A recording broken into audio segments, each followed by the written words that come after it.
전쟁의 폐허를 딛고 일어나 세계를 놀라게 한 대한민국. 국토의 약 70%가 산지인 대한민국은 험준한 산악이 지역을 분리하여 지방마다 고유의 문화가 자리 잡았습니다. 우리는 지금 한때 대한민국의 가장 오지였던 곳이자 가장 큰 섬 제주도로 가고 있습니다. 빼어난 자연경관, 이곳에서만 접할 수 있는 독특한 문화는 한국인들은 물론 이곳을 방문하는 외국인들에게도 흥미롭습니다.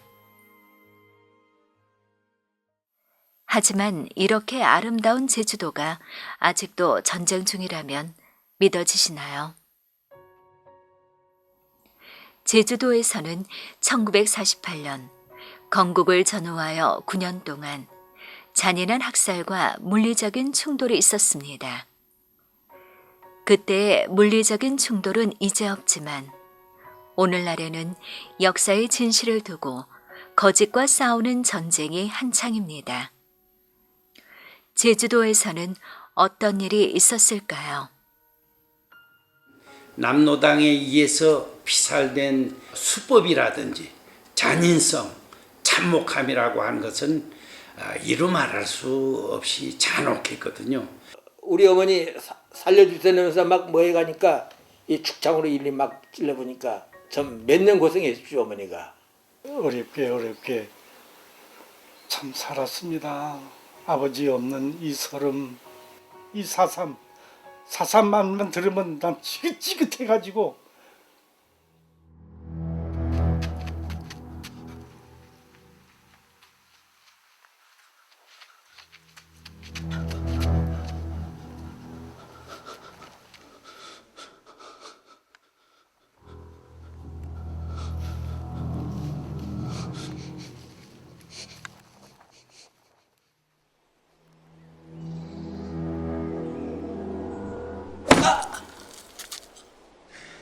단도새끼! 죽어! 이 단도새끼야!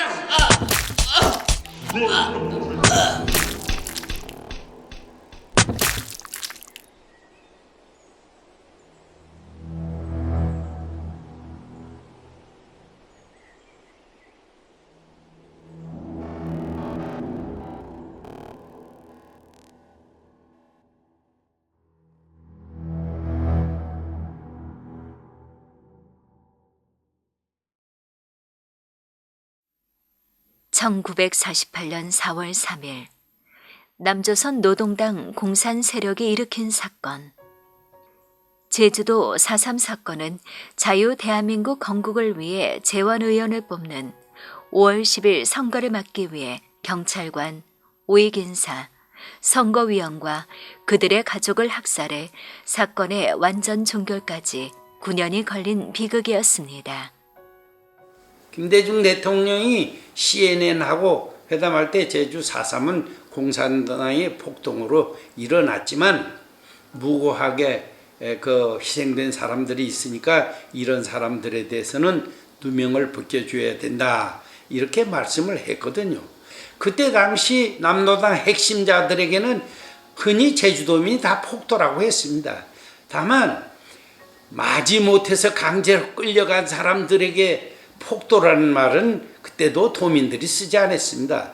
거기 핵심 요원, 바로 불악을 습격하고 살상에 가담하고 약탈에 가담했던 사람들을 폭도라고 불렀죠. 하지만 최근 들어 이 사건의 주범은 마치 사건을 일으킨 공산 세력이 아닌 폭도들을 진압한 미 군정과 대한민국 정부인 것처럼 서서히 왜곡되고 있습니다. 미 군정 당시 굶주림에 허덕인 제주 주민들 위해 경찰들이 일제시대 경찰처럼 군림했고 1947년 3.1 기념 행사 때 있었던 발포 사건에 반발한 주민들이 자발적으로 들고 일어난 민중 봉기 또는 항쟁이라고 합니다. 과연 진실일까요? 지금부터 살펴봅니다.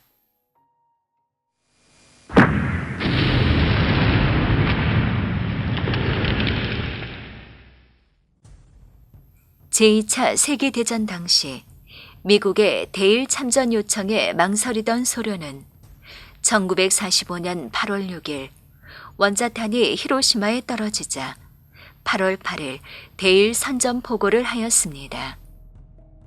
막바지에 참전한 소련은 곧 일본이 항복하자 한반도에서의 지분을 요구하였습니다.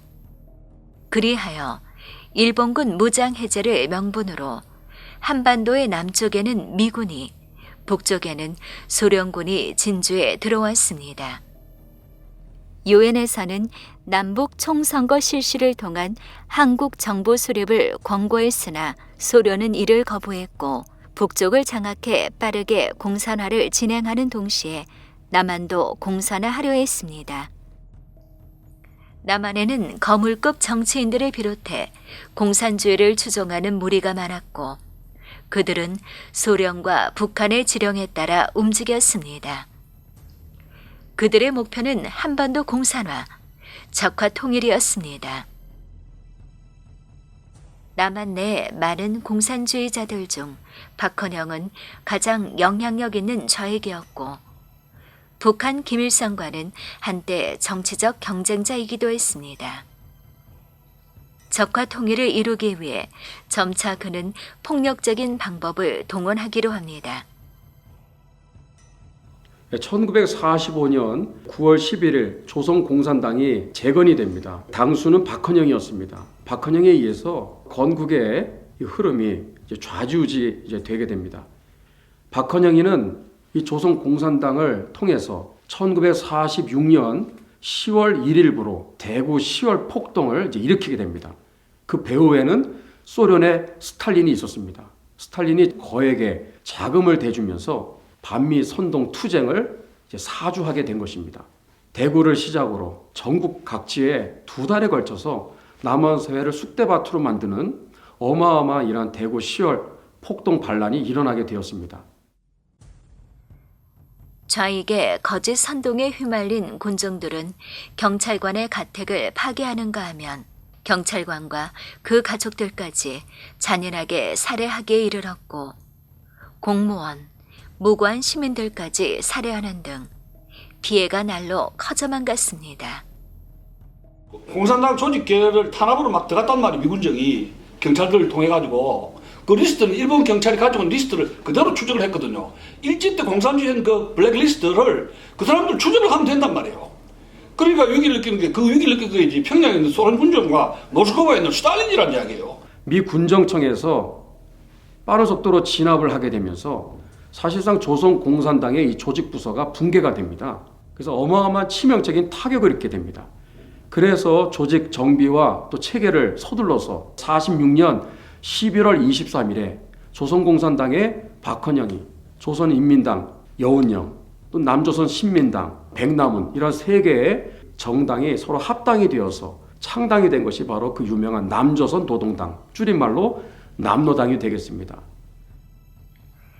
지금은 상상하기 어렵지만 해방 후 남한에는 공산주의를 추종하는 공산주의자들이 상당히 많았습니다.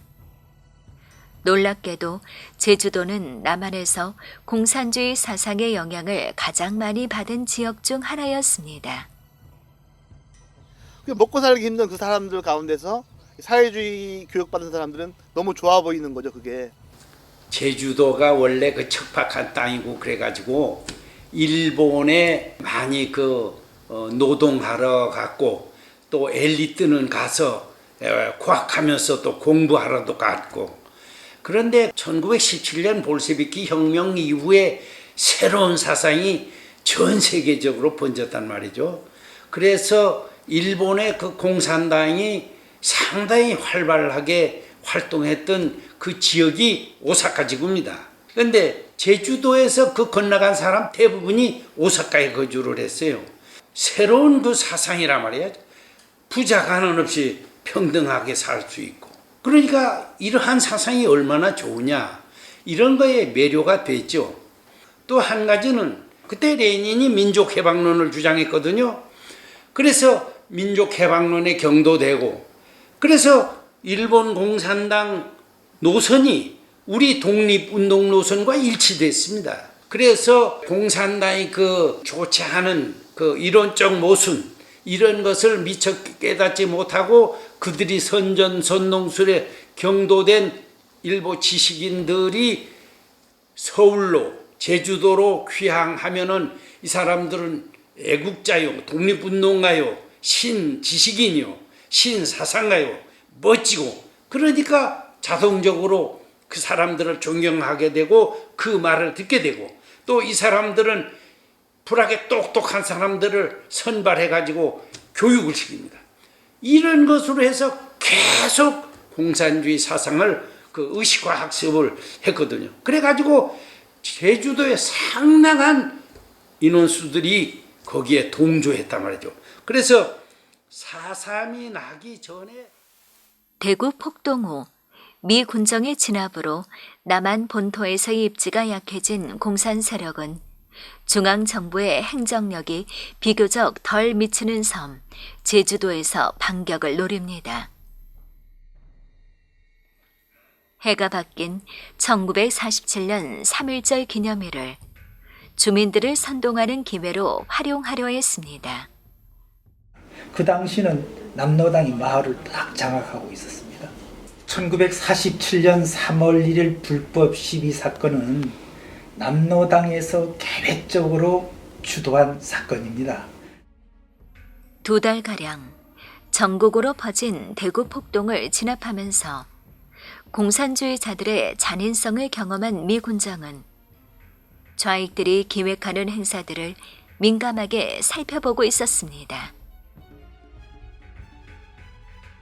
당시 육지에서는 3.1 기념 행사를 좌우익 단체들이 각각 따로 하는 형태로 준비하기도 했으나 이미 남로당에 의해 장악당한 제주도에서는 좌익 주도의 3.1 기념 행사만 진행될 예정이었습니다.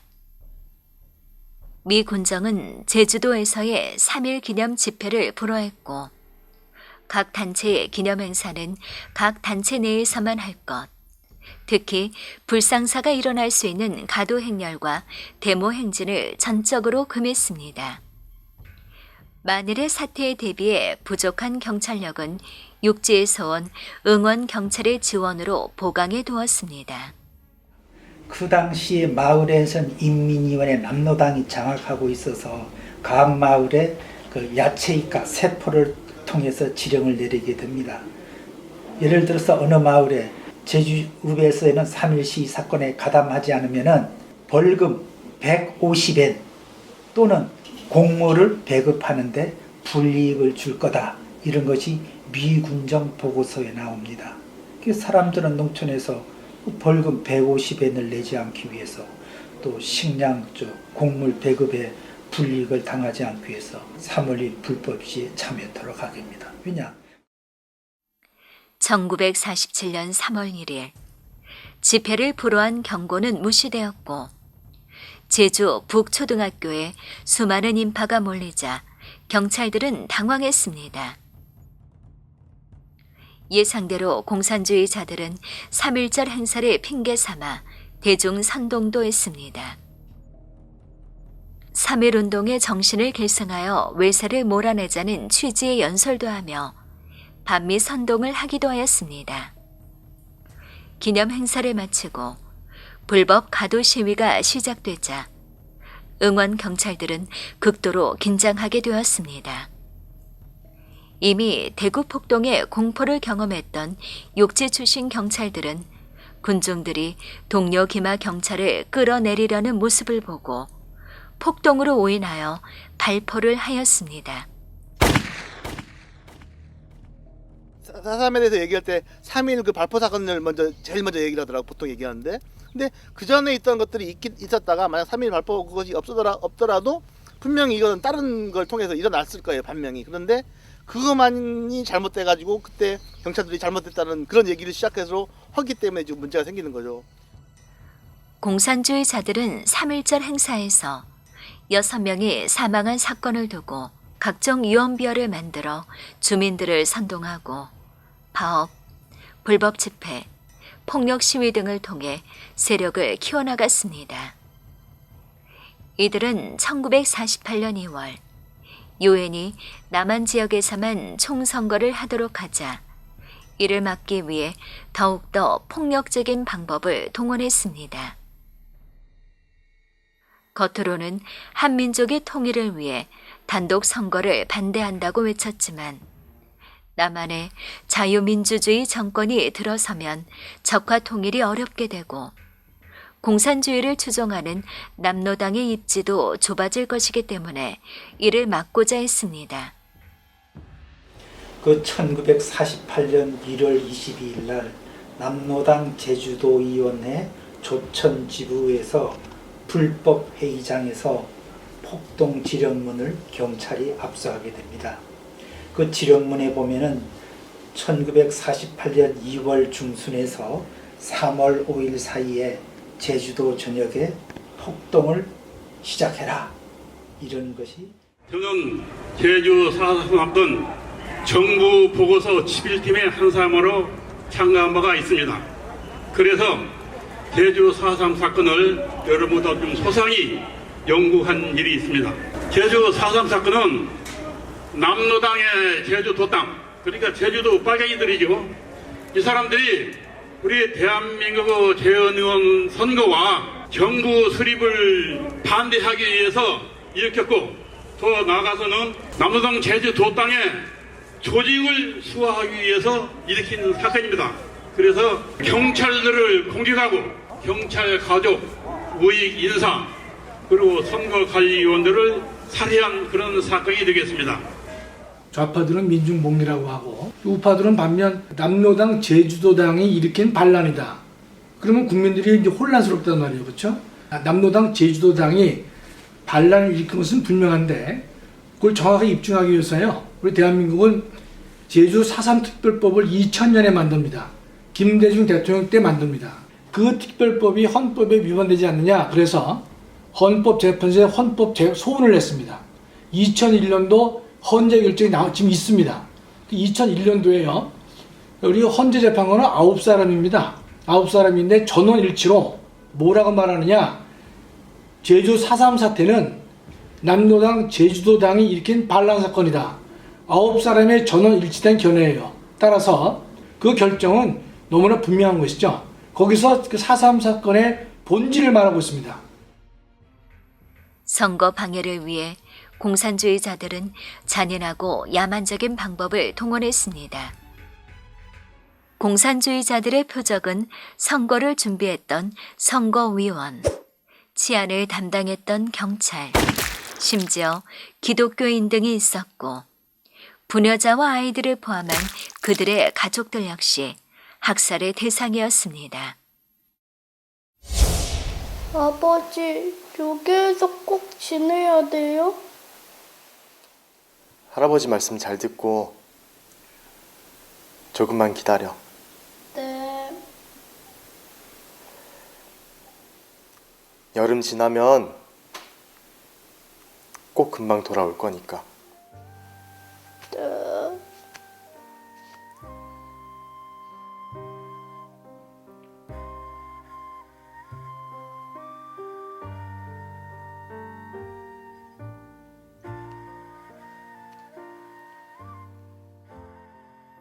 공산주의자들에게 하루아침에 경찰 아버지를 잃은 강재문 씨.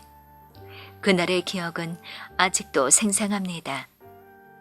그 제주도 4.3 그 사건 당시 그 50 그 선거를 방해하기 위해서 굉장히 공작이 많아 놓으니까 지서 관서하고 지서 우리 그 사택하고 딱 붙어 있었어요. 옆으로 이 기역자로. 지서는 기와집이고 저희 관사는 초가집이고. 근데 저희 그 살다가 제가 8살 때인데 위험하니까 저를 시골로 할아버지한테 보낸 거예요. 보내보니까 제가 살아났고 그냥 있으면 저 죽었는데 그 기록이 있습니다만 약 한 300명이 대낮에 습격해가지고 경찰관 거기서 6명이 그 정사당했습니다. 그래서 거기서 직접 죽여가지고 또 시설을 불을 태워가지고 불 타니까 그 불 속에 다 집어넣어 버리니까 그래서 저희 아버지는 그 지서장이라서 그 복장이 조금 틀렸어요. 그래서 이건 저희 아버지 것이다 그 나타나고 딴 이 경찰관들은 다 같이 합동해 버리니까 몰라가지고.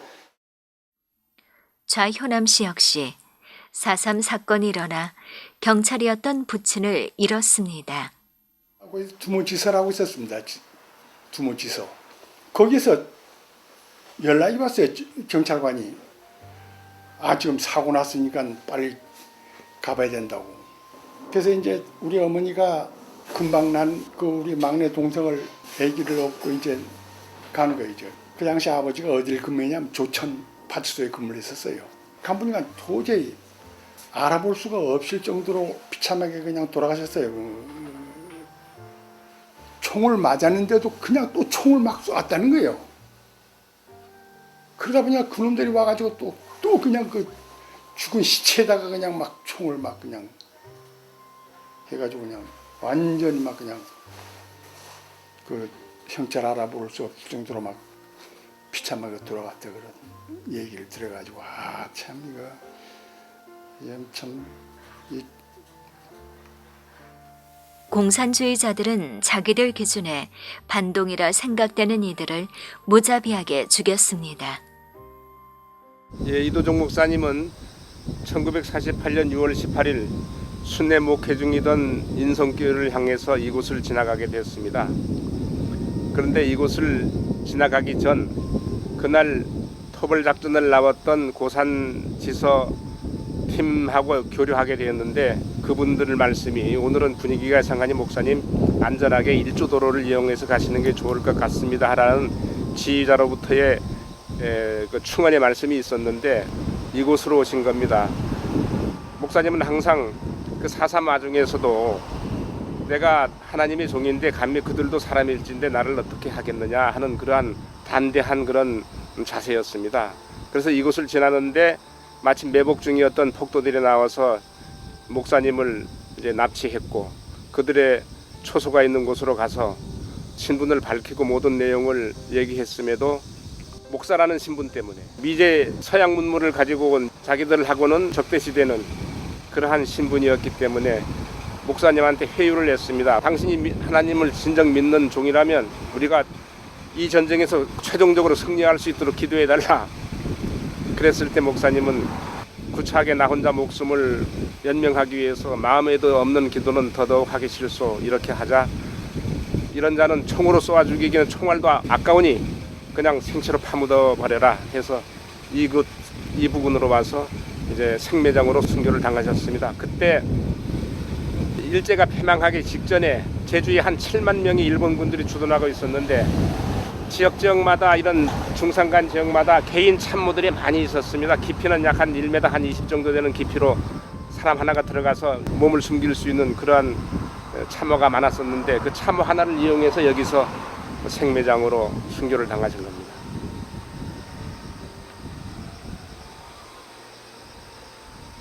에올럽 장전리 부근에서 그 시체를 발굴했는데 이 사람은 경찰관 했다가 사태가 좀 험악해지니까 경찰관 그만두고 아버지와 농사를 짓고 있는데 이게 반동이라고 해서 가서 이제 살해를 했는데 사람을 그냥 죽이지 않고 항문으로 이 철봉을 입까지 찔러가지고 그 죽인 게 생포된 공비의 진술에 의해서 어디에 그걸 묻었느냐 해가지고 어디에 묻었다 하니까 거길 가서 발굴해 보니까 그런 참혹한 상황이 발견되고 그랬습니다. 이 마을에 쓸모 있는 애들 많이 있다는 거 알고 왔어. 네. 우리 혁명 자금이랑 물자 필요한 거 알지? 네. 말씀하십시오. 모두 다 협조하겠습니다. 그래야지. 안 그럼 너네 반동으로 다 몰살이야. 빨갱이들이 무슨 공작을 취했냐면요. 상간마을에 가가지고 마을의 이장, 청년회장, 부준회장 이런 사람을 첫째 만나요. 그 빨갱이들이. 만나가지고 너네들 우리한테 협조를 안 해주면은 이 마을은 박살 날 것이다. 그 압력을 놔요. 이장이나 청년회장들이 그런 걸 바라겠어요?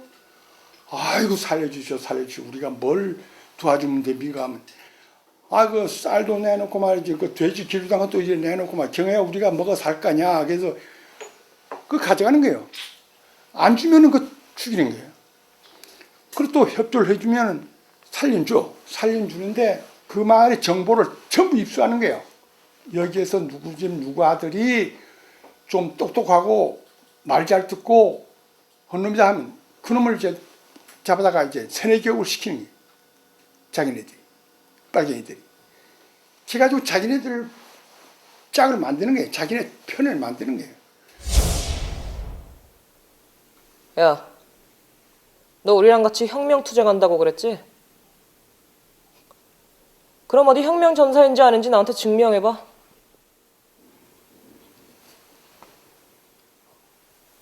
아니, 어릴 때부터 알던 친구를 어떻게 죽여요? 이런 경찰 집안 가족 새끼들은 싹 다 반동이야. 이런 새끼들은 죽어도 싸다고.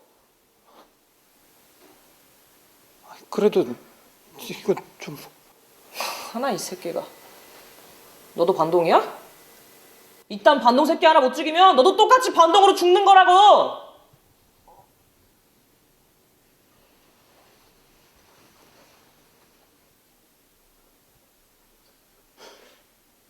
너 뭐 하는 짓이야? 미안하다.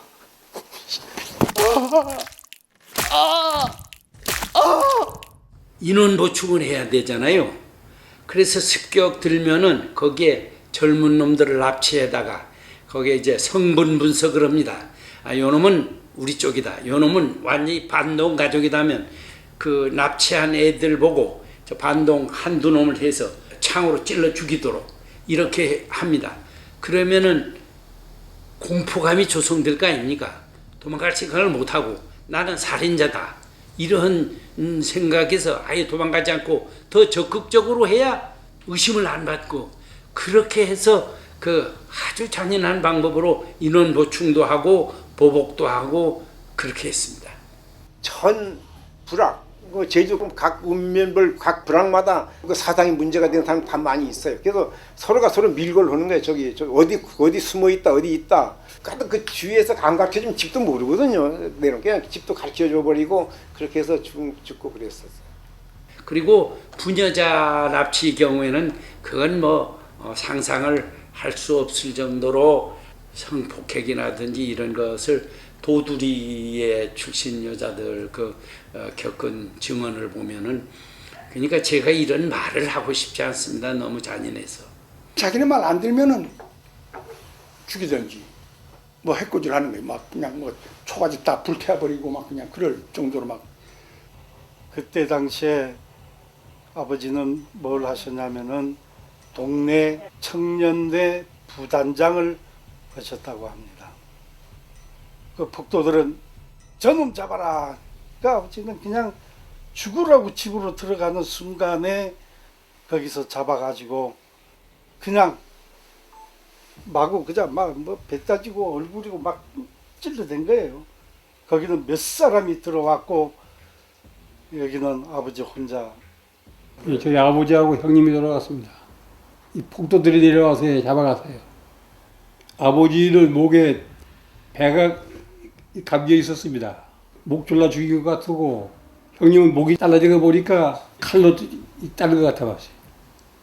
예, 우익 단체의 간부로 활동하는 문영백이라고 애월 중엄이라고 한 곳에 사는 사람도 습격하는 당일날 피신해서 그 사람은 살았지만 14살짜리 딸과 10살짜리 딸이 이루 말할 수 없이 잔인하게 죽고 정남휴라고 그분도 어린애 마누라 가족 한 7, 8명이 아주 난자당해서 사망을 했고 보니까 하늘을 쏘암지기 불꽃이 올라와. 말째 보니까 뒷날 말 들어보니까 구장 죽고 부인도 죽고 집도 다 소각되고 했다는 거야. 그럴 리가 있느냐고. 그때는 우리가 이제 국민학교 다닐 때 이제 그 우리 친구들이 이제 가보자고 말이야. 그냥 간 보니까 그 부인이 그 임신된 8, 9개월 된 거 아닌가 남자더라고. 예, 해야 된 것이 남자인데 말방에 있잖아, 말방에. 거기 데려다 살려줄 땐 막 애원하니까 거기 데려다 나네 남도질 내버렸어 일로. 그러니까 그 애가 나왔어. 그 죽은 애가 나온 걸 그걸 우리가 봤다니까 마씨. 그 볼꼴이 아니야 그게. 그래서 이야 이렇게 이거 사람이 이거 무참하게 어린 때라도 이렇게도 죽일 수 있나 그 생각이 들어진 거라 마씨. 그래서 이렇게 한 것을 본 피해자 가족, 또 군경 가족, 또 군인 이런 것을 봤을 때는 보복이 일어났고 또 상대방도 또 보복. 그러니까 보복의 악순환으로 제주도 인명 피해가 많이 났다. 이제 이렇게 보고 있습니다. 그 4.3을 일으켜서 김달삼이 그 본명은 이승진인데 그 북한에 가서 보고하려고 4월 3일부터 7월 24일까지 김달삼이가 직접 작성한 그 보고서에 보면은 그 공비들에 의해서 죽은 사람이 사망이 307명입니다. 그 부상이 68명, 그 다음 피랍, 납치 간 사람이 22명 이렇게 막대한 피해를 입혔는데 공비는 16명밖에 안 죽었어. 그리고 부상이 9명. 그러니까 제주도에서 경찰서 있는 부분, 지서 있는 부분 여기를 빼놓고는 완전히 남노당이 장악을 했습니다. 초반에는 완전히 잡았죠 그 사람들이. 그리고 특히 밤에는 완전히 이건 뭐 인민공화국 세상이었죠. 그 폭도라는 사람이 모르는 사람이 아니요. 가가지고 생포에다가 말이다 밧줄로 묶어내. 그 불황민들 전부 나오라고 하는 거라. 안 나오면 안 된다고 전부 나오라고. 그러나 그때 그 동참반 인원이 아무래도 한 1000여 명 이상 되지 않을까. 어마어마한 인원이 그 과정을 봤었지. 대전고등학교 학생 9명이 와가지고 3사람이 한 사람을 조준하되 총선. 그 한 놈은 죽어가면서 인민공화국 만세 hen 부르더라고. 인민공화국 만세 이렇게. 그 소리를 우리가 들었다니까. 탁 맞음과 동시에 정신이 다 가지나냐는 말이라. 인민공화국 만세 소리가 크게 불렀어 그놈이 하나는. 그래서 팍 앞대로 엎터지대. 제주도를 당장 점령할 것 같았던 공산주의자들에게 생각지 못한 버거운 상대가 있었습니다. 육지에서 경찰력을 지원하기 위해 온 이들이었습니다. 원래 공식 명칭은 서북청년회입니다. 서북청년회인데 흔히 그냥 서북청년단이라고 이제 이렇게 불러요. 소련에 대항하는 북한의 청년들이 이제 시위를 하다가 기관 정사격을 하고 잡으러 다니니까 학교를 다니던 학생들이 많이 남한으로 도망을 와요.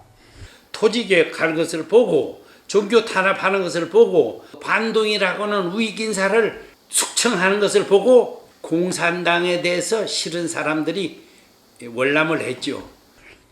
특히 이제 평안도, 한경도, 황해도에서 이제 도망온 청년들이 와서 자기네끼리 이제 단체를 만드는데 이 평안북도 그쪽에서 온 사람들 압록강동지회라고, 또 평안남도 쪽에서 온 사람들은 이 대동강 동지회, 또 한경도 쪽에서 온 사람, 그러니까 자기 고향 출신별로 이제 그 모여 있다가 나중에 이제 이게 합쳐집니다.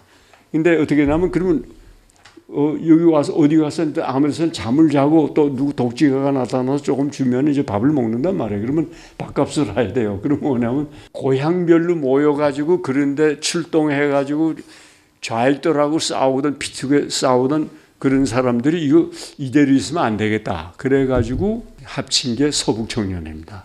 네. 어떻게 보면 북한 전체의 청년들이 결성체가 서북청년단이라는 것을 우리가 알아야 됩니다. 이 사람들이 뭐 맨 몸뚱이만 왔습니다. 그러나 사상만큼은 반공 사상에 투철하고 반공을 해서 이 김일성이를 이겨야만 내가 다시 고향에 돌아가서 살 수 있다는 이런 사람들이 그 서북 청년단이었죠. 지방에 좌익들이 많거든요. 지방에 좌익들이 많은데 지방에는 그 좌익들하고 싸울 만한 우위 청년들이 없어요. 나서라고 하지 않아요. 그러니까 서울의 서북 청년회에다가 이제 부탁을 합니다. 좀 도와달라고. 그러면 한 몇십 명씩 가요. 대개 한 번 내려갈 때 한 3, 40명 내려갑니다. 가가지고 이제 그쪽에서 경비도 되고 편의도 보면은 가서 이제 그 지역에 좌익 때려부시고 들어가는데 이 양반들이요. 제주 4.3 폭동을 진압하기 위해서 파견이 돼요. 제주 4.3 폭동이 일어났을 때 그 경찰력이나 군대 힘 가지고 안 되니까 서북청년회에 부탁을 합니다. 그래서 서북청년회에서 700명을 차출해 가지고 제주도를 보내요. 정부에서 그 당시 이 사람을 내려보내면 당연히 의복도 줘야 되고 먹고 살 집도 줘야 되고 식량도 해결해 줘야 되는데 급하니까 사람만 보내놨어요. 그때 그렇게 그 지원하고 뭐 그럴 여력이 중앙에도 없었지 않습니까? 오니까 이거 밥도 잘 안 주고 그러니까 이 사람들이 자연적으로 행패를 부렸습니다. 비판받을 일을 했고 그래서 미군 방첩대에 가가지고 한 대건 그 잘못한 것이 있으니까 앞으로 절대 그런 거를 재발하지 않고 이제 잘 단속하겠다 해서 사과도 한 그런 기록도 있고 그렇습니다. 서북청년단 단원들 가운데 일부 이제 개인의 일탈로 불미스러운 사건이 몇 건 있었다고 합니다. 그러나 그런 사건이 적발될 때마다 그냥 넘어간 게 아니라 거기에 상응하는 처벌을 했고요. 그런데 요즘은 개인의 일탈에 의한 사건을 전체 서북청년단 전체의 사건처럼 확대해서 매도하고 비난하고 비판하고 이런 것은 옳지 않다고 생각합니다. 제주도 같은 데서는 굉장히 서북청년회를 그 미워하는데 그건 뭐냐면 거기도 경찰이 있고 군대도 있고 그 지역에 우파 단체도 있지만은 거기서 일어난 일을 그거 다 서북청년회가 했다고 그냥 다 떠넘겨가지고 그렇게 이제 악명이 높은 그런 게 있습니다. 서북 청년단들도 조금 그 강경하긴 했죠. 근데 그렇게 좀 안 했으면 진압도 힘들었어요, 사실은. 제주도가 그러면 힘이 능력이 없었어요, 제주도. 간혹 그런 것들도 있어요. 그 지방의 부자들 가운데 유력자들 가운데 상대방이 좌익이기 때문에 때려부실 줄 알았는데 자기 개인 원한이 있는 사람, 이거를. 그러니까 나중에 서청에서 막 후회하고도 그러더라고요. 그 모르는 지역에 가서 스폰서가 저놈 빨갱이다, 저놈 좀 척결해달라. 그래서 했는데 나중에 보니까 그런 게 아니고 개인의 원한에 의해서 이제 그렇게 이용당하는 게 많아요. 그런 게 많고 그 다음에 이제 그 지방에 있는 또 사람 거기서 또 일어나면 이제 자기네들이 난처하니까 그건 우리가 한 게 아니고 서청에서 했다 이렇게 자꾸 떼내기고 그래서 서청이 상당히 그 억울한 게 많습니다. 근데 그 서청 사람들이 어떻게 할 도리가 없어요, 그거를.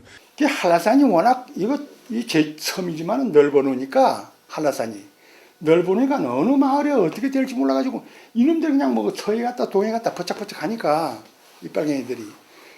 그러니까 이거 경찰관하고 이 군인들 아니면은 도저히 수습을 못하게 된 거예요. 그러니까 서북청년단들이 오니까 그 빨갱이들이 많이 좀 기가 약해졌죠, 이제. 제주도에 경찰도 있고 국군도 있는데 경찰은 말할 것도 없고 국군에도 좌익이 무지하게 많기 때문에 성격이 뚜렷질 않아요. 그러니까 경찰이 경찰답지 않고 군대가 군대답지 않는 거. 그러니까 이제 성격이 확실한 건 서북청년회밖에 없거든요. 제주 경찰은 인척 관계 때문에 남로당 반란군을 토벌하는 데는 서북청년단 경찰이나 군인들이 앞장을 서서 그 남로당 반란군을 진압했기 때문에 4.3이 평정이 됐지. 만약 그때 진압을 못했더라면 6.25 전쟁 때는 제2전선이 되어서 아마 대한민국이 큰 불행을 당하지 않았는가 저는 혼자 생각을 해봅니다.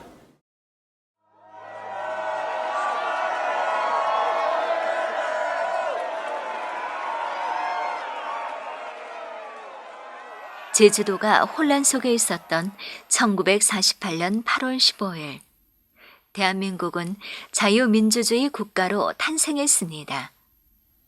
대한민국의 탄생 뒤에는 공산주의 세력의 거짓 선동과 방해에 굴하지 않고 자유민주주의의 신념을 가졌던 이승만 대통령의 공이 컸습니다.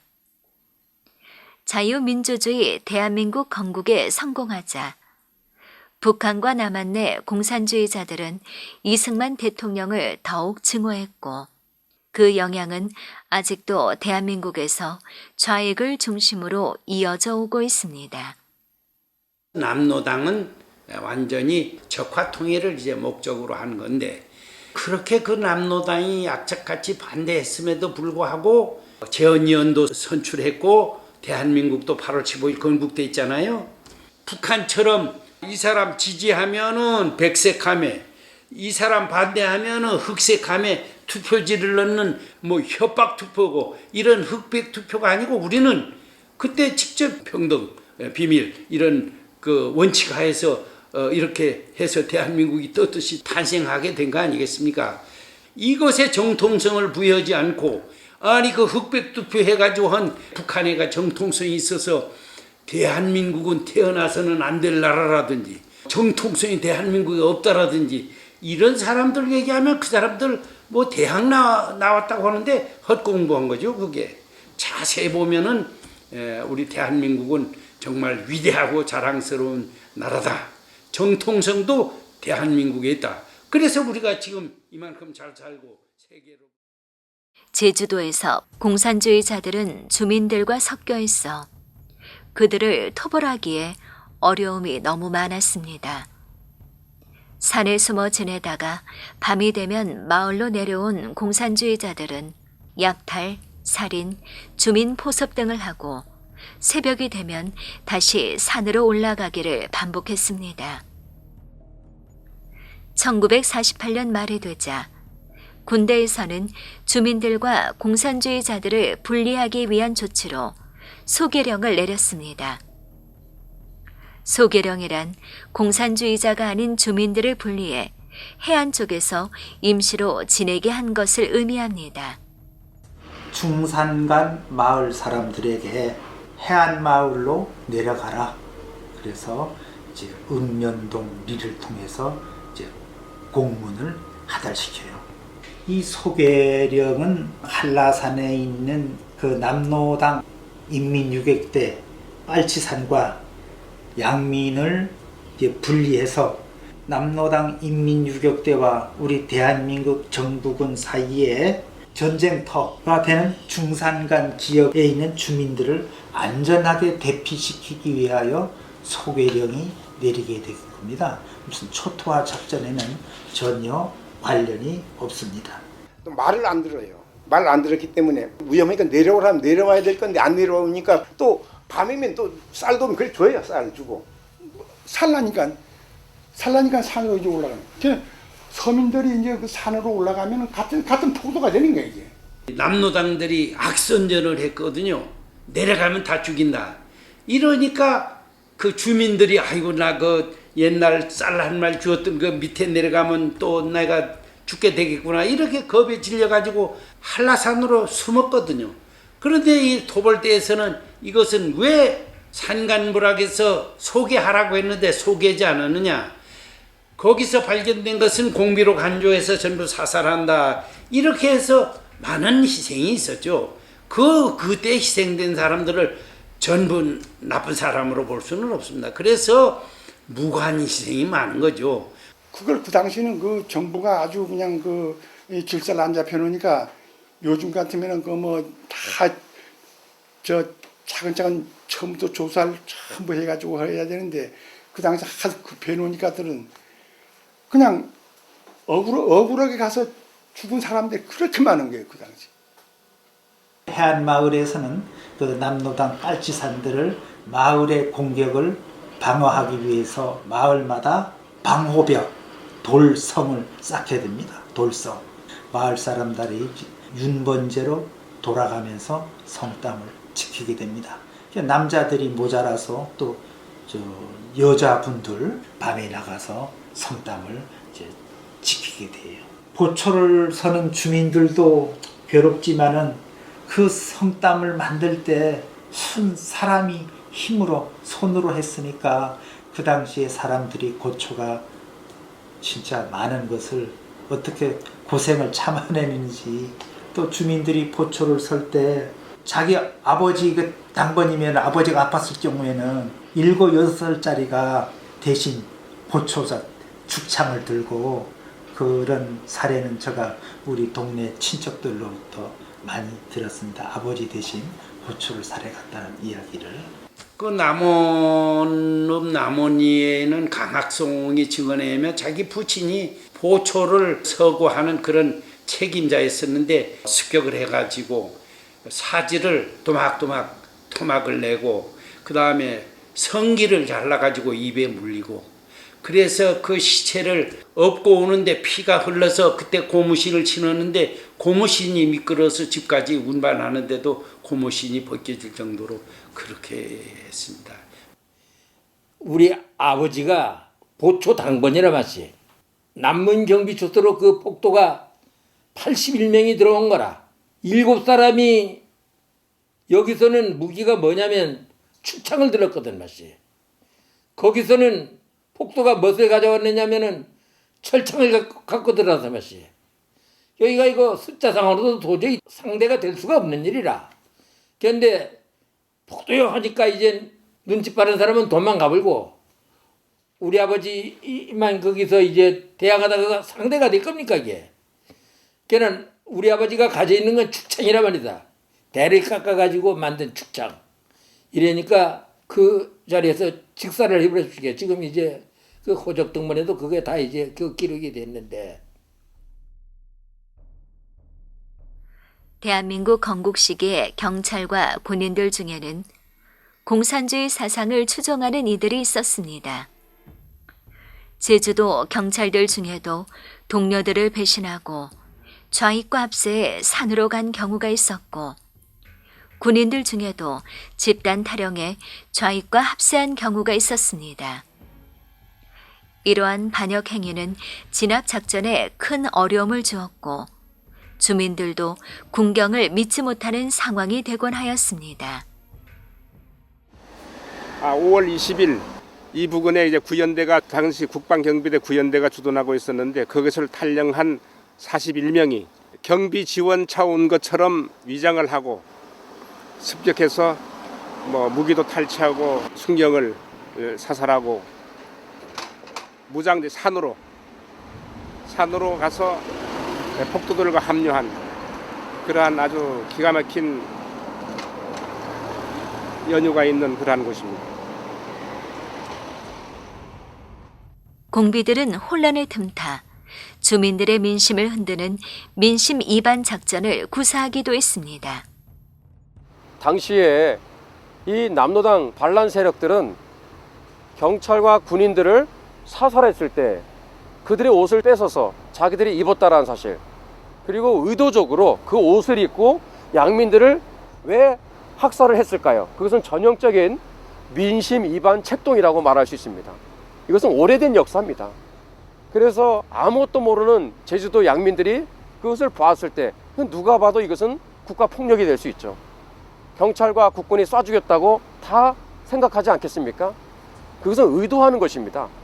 그래서 경찰과 국군이 마치 당신들을 학살한 것처럼 그렇게 몰아가기 위해서 그들은 의도적으로 그 옷을 입고 그렇게 해서 어마어마한 반인륜적인 천인 공노할 만행들을 제주도 전역에서 자행했다라는 것을 우리는 잊지 말아야 되겠습니다.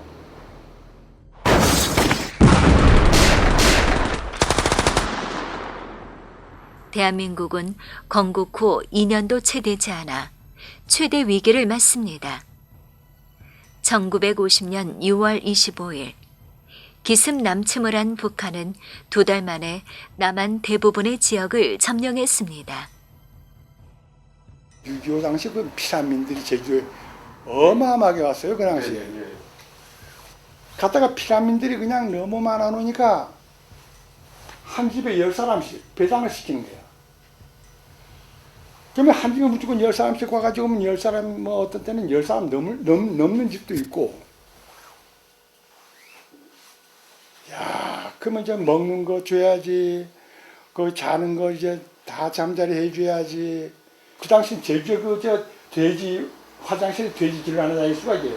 아, 육지에서들 그냥 와서 그 화장실을 보려니까 화장실 못 가는 거라. 그러면 그냥 그 마당에다가 그냥 전부 화장실 봐보니까, 아이고, 나 어릴 적에 그건 기억이 생생한데요. 참, 이제 막 아프리카에서도 그만큼 많이 필가락이. 그 당시 얘기가.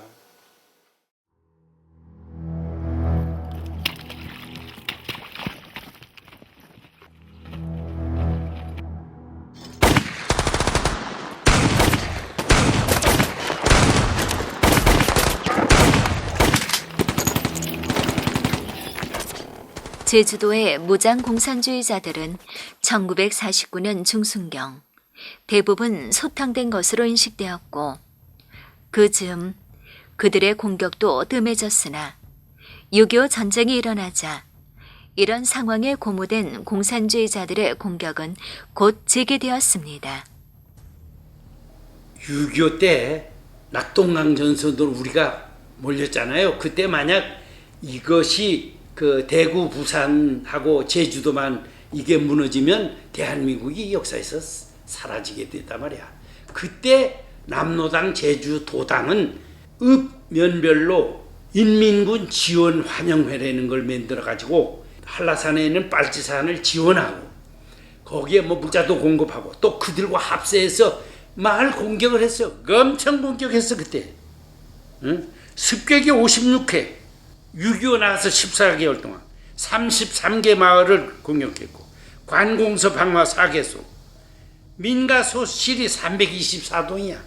군경이 77명이 그 기간에 죽었어. 그들에게 피랍다는 게 41명이야. 아니 지금 국가 운명이 벽체간도에 서가지고 내일 모레 그냥 나라가 망하는 그런데 인민군 지원 환영해서 상륙하면은 이제 합세해가지고 대한민국 뒤엎으려고 한 것이 이게 항쟁이라면 그게 그 사람들은 대한민국에 살 자격이 없는 거죠. 6.25 나도 막 그래서 그래도 그냥 한라산들이 계속 밤에 내려와서 습격하고 그랬잖아요. 창간부라기.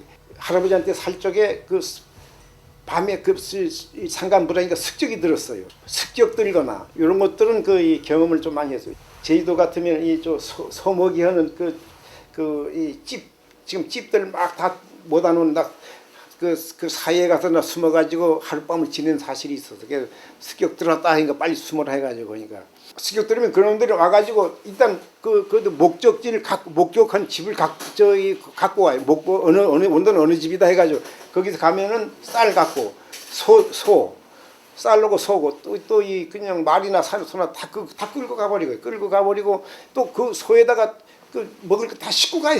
소도 그래서 가다가 소도 잡아먹고 그러고 그러잖아요. 불악에서나 뭐에도 조금 유지분들이 좀 있잖아요. 머리가 그때 젊은 사람들도 뭐 청년 회장 되고 뭐 그런 사람을 막 교섭을 하려고 그러거든요. 말 안 들으면은 어떻게 안 들으면 무조건 죽여버려요. 자기네 자기 동조 안 하면 또 데리고 가다가 또 죽여버리고 또 데려가면서도 계속 설득시키거든요. 계속 안 들으면 계속 죽여버리든지 그래도 거기다 또 튀쳐나온 사람도 있고 그래요.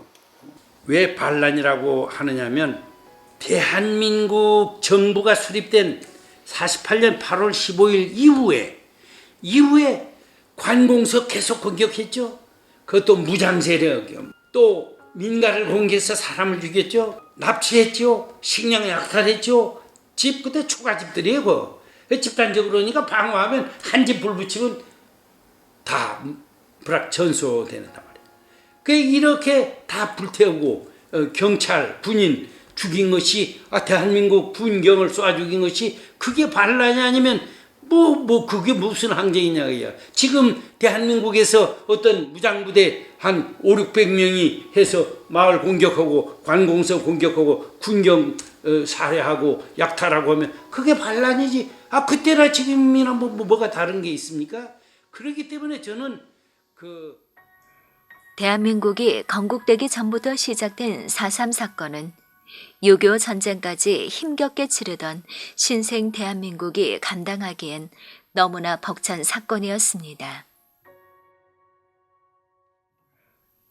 다급한 나머지 긴박하게 처리된 일들과 무고한 희생은 지금도 아쉬움과 풀어야 할 숙제로 남았습니다.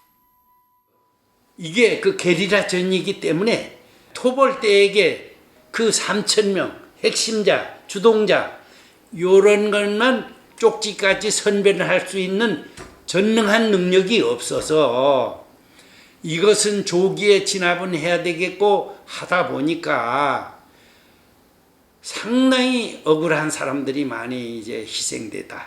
그러니까 우리가 이런 사람들이 억울한 것을 우리가 인정을 하고 보상하고 그 사람 명예 회복하고 막 이렇게 이제 하자는 거죠.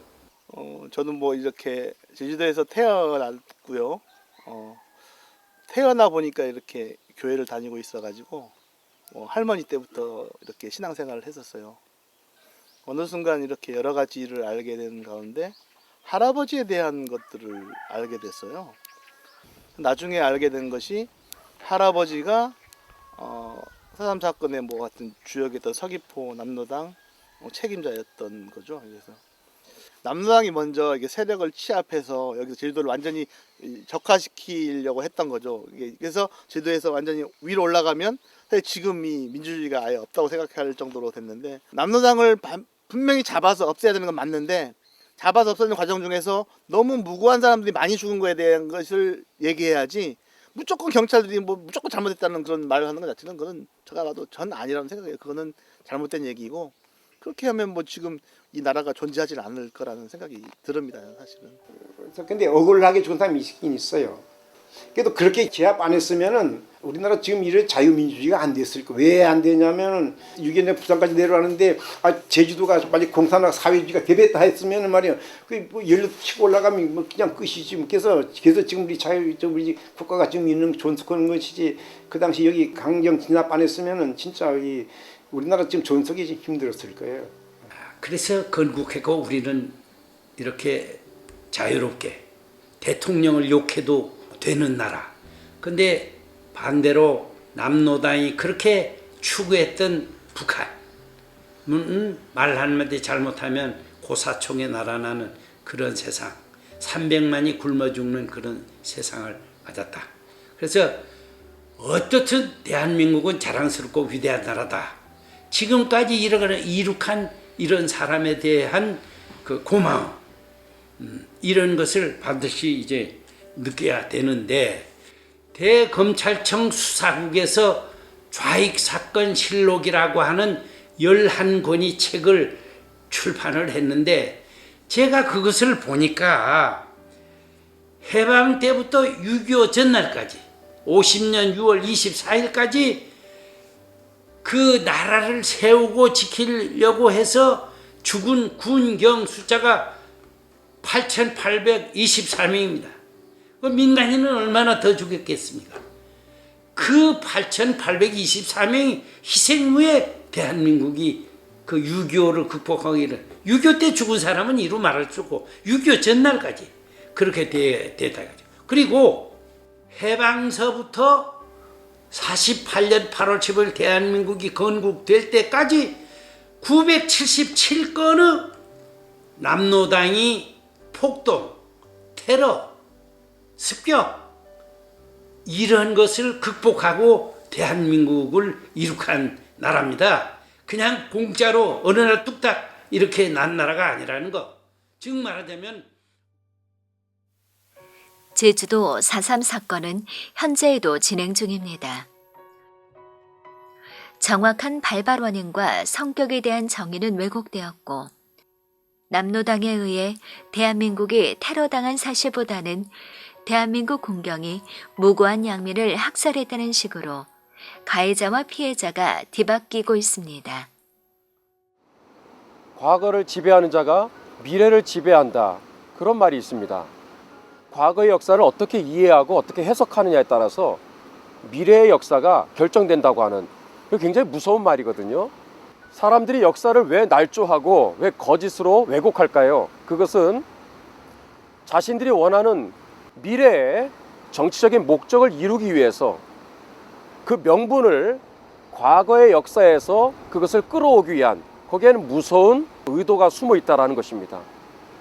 그 당시 폭도들한테 협조를 많이 하고, 우리하고는 말하자면 뭐 원수죠, 적이죠, 적. 그런 분들은 지금 아주 당당하게 지금 보상을 받고 좀 그 핫소리를 다 하고 있는데, 제락에 지금 그 당시 군, 경 활동했던 분들은 좀 다 외면받고 있는 형편이에요. 그게 좀 그 4.3에 대한 그 진리만큼은 확실하게 정부에서가 바로 잡아줘야 되거든요. 이게 말이 된 말이에요. 4.3 사건이 일어났던 초기에 순국한 박진경 대령. 공산주의자들의 폭동을 진압하기 위해 제주도로 간 그는 군대 내부에 있던 공산주의자들에 의해 암살당했습니다. 젊은 나이에 나라를 위해 희생한 그는 언제부터인가 양민학살의 원흉으로 불리고 있고, 그를 죽인 암살범은 민족을 위해 희생한 영웅으로 미화되고 있습니다. 지금 흔히 언론에서 쓰고 있는 할아버지에 대한 제일 폭언이 뭐냐면 그 제주 4.3 사건의 원흉이라는 표현하고요. 그 다음에 양민을 학살한 주범으로 이렇게 표현이 되는데, 이거는 진짜 저희들도 듣기 굉장히 거북하거든요. 진짜 정확하게 말씀드리면 할아버지도 엄청난 피해자입니다. 박진경 할아버지도 4.3 사건. 할아버지 관련된 기사들이 대부분 이제 4월 3일을 전후해서 그 각종 언론들에서 보도가 되는데, 그게 주 보도되는 내용에 오히려 그 언론의 그 타이틀 자체도 제주 4.3 사건의 원흉, 그리고 그 밑에 중간 제목에 가면은 제주 4.3 사건 그 살인 주범, 이런 식으로 표현이 되는데요. 할아버지가 내려가신 날이 5월 6일 날 내려가서 실제로 근무하신 날은 6월 17일까지 43일간이거든요. 9연대, 11연대에도 산 반란군과 내통하는 혐의자가 많았어요. 특히 그 박진경 대령 그 작전할 때도 그 군 내부 안에 불악취들이 있어서 어느 마을에는 며칠날 군대를 토벌군이 간다. 그럼 어디 피해라 하니까 그 박진경 대령 할 때도 뭐 전투라는 전투를 한 번도 해보지는 못했어요. 가보면 다 사전에 피해버리고. 그리고 제가 이제 구체적으로 밝히면 4.3 사건 원흉이 될 수 없다는 건 아까 말씀드린 대로 43일간 근무했는데, 그 당시에 할아버지가 그 분리작전, 선무공작하고 주민과 공산당의 분리작전을 주로 시행을 했고, 실제 토벌작전을 2번 나갔는데, 그 토벌작전도 좌파 뿌락지들에 의해 가지고 작전이 누출이 돼서 실제로 많은 교전이 일어나지 않았다는 얘기를 제가 논문이나 이런 데서 많이 봤습니다. 그걸 보면은 실제로 그러면서 그 논문에서 몇몇 사살은 있었지만, 실제로 오히려 남노당 빨치산들이 이용하다가 도망가버린 그 전쟁 노획물자만 많이 받아왔다는 이런 보고서만 제가 보고 있어서, 실제로 이거는 할아버지를 음해하는 거라고 생각을 하고 있고요. 순국한 박진경 대령의 장례는 육군장 제1호로 치러졌습니다. 1952년 11월 7일 제주 도민 및 군경 후원의 명의로 박진경 대령의 순직 충원비가 제주도에 세워졌습니다. 그러나 역사 왜곡과 여론몰이에 밀려 충원비는 수차례 옮겨졌고 2021년 12월에는 인적이 드문 곳으로 옮겨졌습니다. 박진경 대령의 충원비는 일부 훼손되었고 심지어 추모비가 잘 보이지 않도록 누군가 그 앞에 묘목을 심어놓기도 했습니다. 2022년 3월에는 박진경 대령을 미워하는 이들이 철근 감옥장을 설치하기도 하였습니다.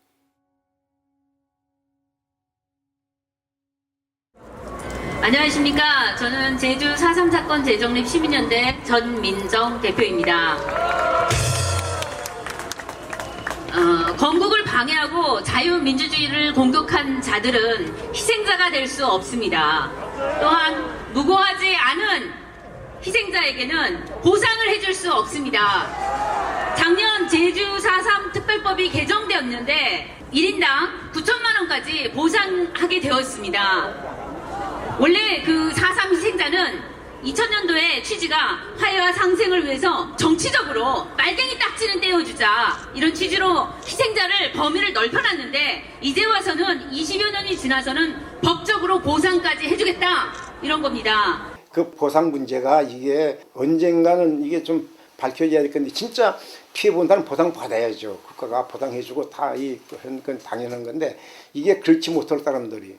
정부는 4.3 관련 정책을 전면 수정하고 역사의 진실과 정의를 회복하라.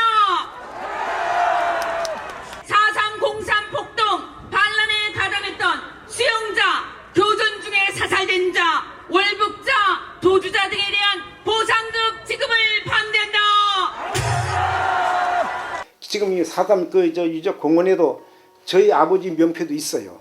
근데 제가 올린 거 아니에요. 나는 왜 저희 아버지를 죽인 그 사람하고 같이 할 수 없다. 난 빼라 하니까 안 빼.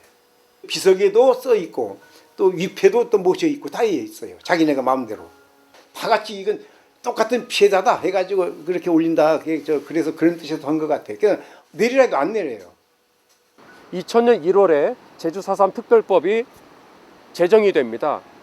제주 4.3 특별법이라는 이 용어 자체는 제주 4.3 사건 진상 규명 및 희생자 명예 회복에 관한 특별법의 줄임말이에요. 그러니까 크게 두 가지가 있는 거예요. 하나는 진상 규명이 있고 진상 규명이 정확하게 되어야 가해자는 가해자대로 열애를 시켜야 될 거 아니겠어요? 진짜 우리가 기억해야 될 희생자들을 정말 우리가 잘 추려내서 그 희생자들에게 국가가 나서서 배보상을 해주면 끝나는 사건입니다. 자, 그러나 지금까지 21년 동안 단 한 차례도 제대로 된 진실 규명은 이루어지지 않았어요. 단지 희생자 명예 회복에 관한 정부 주도하에 잘못된 명예 보상의 역사일 뿐입니다. 자, 이 얘기를 제가 간단히 줄여서 말씀을 드리면 2000년 1월에 제주 4.3 특별법이 제정되었을 때 2000년, 2001년, 2002년 횟수로 3년에 걸쳐서 제주도 전 지역에서 4.3 당시에 희생자들을 신고를 받는 기간이 있었습니다. 1700여 명의 희생자들이 접수가 되었어요. 생각보다 많지가 않았던 거죠. 자, 그래서 노무현 대통령 당시에 기간을 12년을 더 연장합니다. 언제까지? 2014년까지. 그래서 모아진 숫자가 14,000여 명에 이르게 되었는데 제주도 각 지역마다 마을마다 희생자 숫자를 할당을 했어요. 할당을 해서 그 숫자를 채우라고. 그래서 제주 4.3 사건과는 전혀 상관이 없는 사람들까지 전부 다 긁어 모은 거예요. 말 그대로 긁어 모은 것입니다. 그 중에는 4.3 사건 당시에 5 쌍둥이를 낳았던 그런 집안이 있었는데 풍토병으로 5이 다 세상을 떠났습니다. 그 5명이 죽었다고 그것까지도 신고를 했는데 이유도 묻지도 않고 따지지도 않고 전부 다 접수를 받았어요. 그래서 그 5명의 그 아이는 희생자 명단에 다 들어가 있습니다. 그래서 이번에 제주 4.3 특별법 개정안이 통과되면서 이 사람들은 국가에서 9천만 원씩 전부 다 이제 지급을 하게 됩니다. 거기에는 정말 국가 차원에서 위로하고 보상을 해줘야 될 그런 사람들뿐만 아니라 국가가 절대로 보상을 해서는 안 되는 그런 가해자들, 그리고 지금 말씀드린 4.3 사건과는 전혀 상관이 없는 그러한 사상과 전혀 관계가 없는 다른 이유에 의해서 사망을 한 이러한 사람들까지 전부 다 9천만 원씩 이렇게 지급을 해야 하는 어처구니 없는 지금 상황이 된 것입니다. 우리 대한민국이 자유민주주의 국가로 건국되기 이전에 발생했던 남로당 중앙당에 의해서 일어난 바로 이것은 명백한 공산폭동 반란이었죠. 오늘날 4.3 정신을 자꾸 기념하고 기억해야 된다고 말하고 그것을 자꾸 계승하고 추모하는 거기에는 전부라고 얘기할 수 없지만은 그 안에는 우리가 반드시 짚어봐야 될 중요한 사실이 있습니다.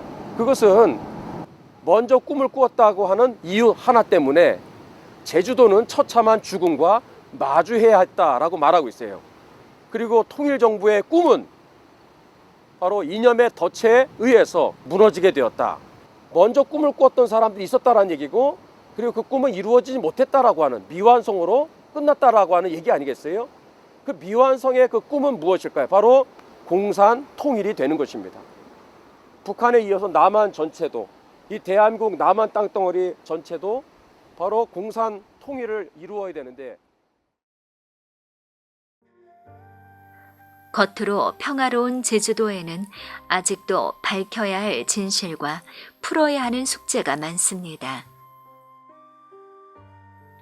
복잡하게 얽혀 있는 것 같은 제주 4.3 사건. 한 가지 사실은 분명합니다.